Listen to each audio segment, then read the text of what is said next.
Elle se surnomme elle-même la revue des vieux de 27 à 87 ans. Schnock fête donc ses 10 ans et pour en parler avec nous, Laurence Rémila, son rédacteur en chef. Bonjour et merci d'être avec nous. Alors Schnock, on peut le dire, c'est un peu un ovni de la presse française. Vous mettez en avant la culture tricolore des années 60, 70, 80 à travers les icônes du cinéma, de l'humour, de la télé de ces époques, mais aussi les pubs, les musiques, les films. Voilà, j'ai fait un beau résumé à peu près de l'état d'esprit de votre revue. Comment vous est venue l'idée et surtout, est-ce que c'est de la nostalgie ou un hommage à une époque révolue? Ouh là là, il y a plein de questions en une. Eh ben, donc, on fête nos 10 ans cette année et du coup, ça veut dire qu'on a commencé à gamberger dessus en 2010. Donc, c'était une autre époque. Ces sujets étaient moins dans les médias qu'aujourd'hui. Donc, je pense qu'on a une petite influence aussi sur les confrères et nous en sommes ravis. Et pourquoi avoir fait Schnock il y a 10 ans? Il nous semblait, ça partait d'une intuition. On avait l'impression que des gens comme Jean-Pierre Mariel, même Mocky, n'étaient pas si bien traités que ça dans la presse que nous lisions.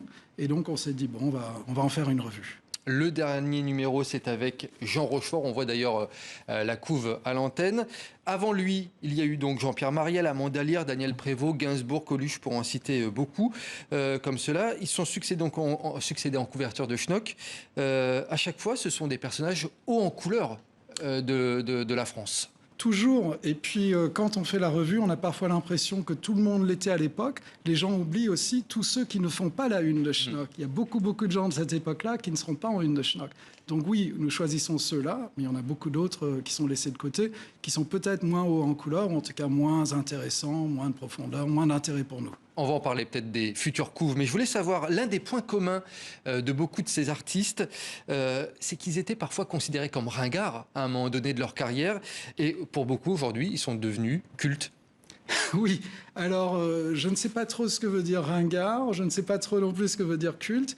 J'espère que nous, on a joué un petit rôle là-dedans, mais en tout cas, à quel moment Mariel était-il considéré comme ringard? Je ne pourrais vous dire. En tout cas, pas populaire auprès du grand public toujours. Oui, et puis pas populaire auprès comment dire, des journaux que nous lisions, pas d'une certaine aussi intelligentsia parisienne, on peut le dire. Et du coup, nous, on a essayé de pallier à ça. Ils étaient désuets, voilà, c'était un peu désuets, voilà, un mot un peu plus joli. Oui, le mot ringard me gêne un peu parce qu'on l'est tous un peu. On l'est tous un peu. Bon, je le disais, Schnock, c'est aussi une certaine vision de l'époque, avec par exemple, à chaque numéro, des focus sur les pubs de l'époque, sur les enseignes alimentaires, l'alcool, le tabac. Elles étaient un brin subversives, ces pubs. Elles seraient sans doute interdites aujourd'hui. Elles le sont.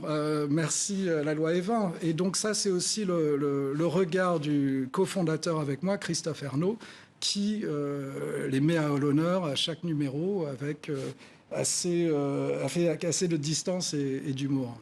Qu'est-ce qu'elles avaient justement, ces créations dans la pub, mais même dans le cinéma, dans la musique à l'époque? Eh ben, on a l'impression que tout c'était plus simple. C'est vu d'aujourd'hui. Ensuite, on va et on rencontre des pubards de l'époque, des réalisateurs de l'époque. On voit que c'était quand même difficile. Mais vu de loin, vu de l'extérieur, on peut se dire tout était facile à l'époque. Tu tournais un film comme ça, tu tournais une pub comme ça. Elle était brillante, elle était drôle. Non, c'est celle qui nous intéresse encore aujourd'hui qui l'était. Et elles n'étaient pas si faciles à créer que ça. C'est aussi une superbe plongée dans la France de l'époque. Moi, je trouve ça génial à chaque fois. On a l'impression de lire presque un livre d'histoire, en fait. Un livre d'histoire avec des témoins encore en vie pour la plupart. Donc on a cette chance-là d'aller à la rencontre de nos aînés et justement d'obtenir des petites choses qu'on espère inédites à chaque fois.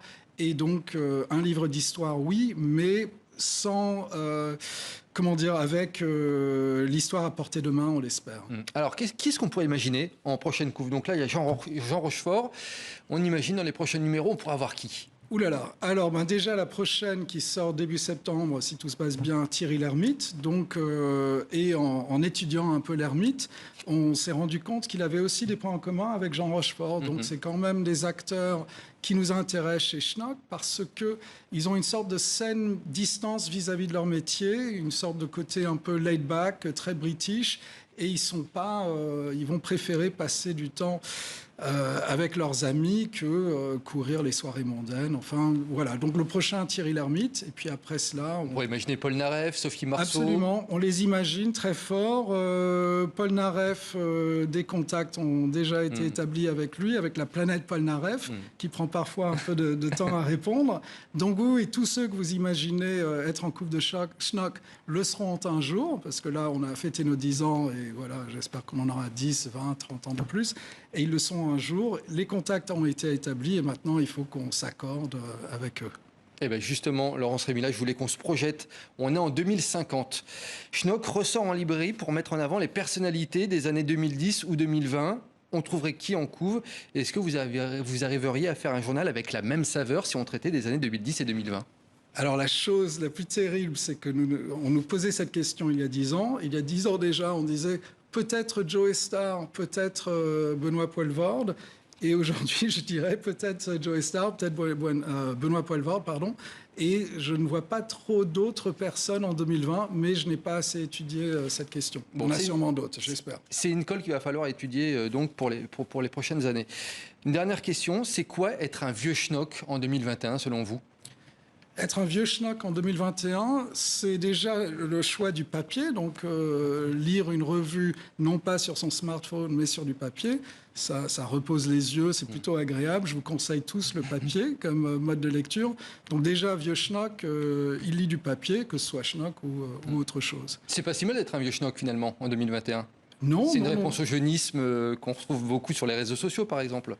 Oui, ensuite, les grands schnocks ont toujours su être assez jeunistes. Regardez les tenues de Jean Rochefort passé un certain âge, elles étaient plutôt colorées et jeunes, et grands apôtres de la basket.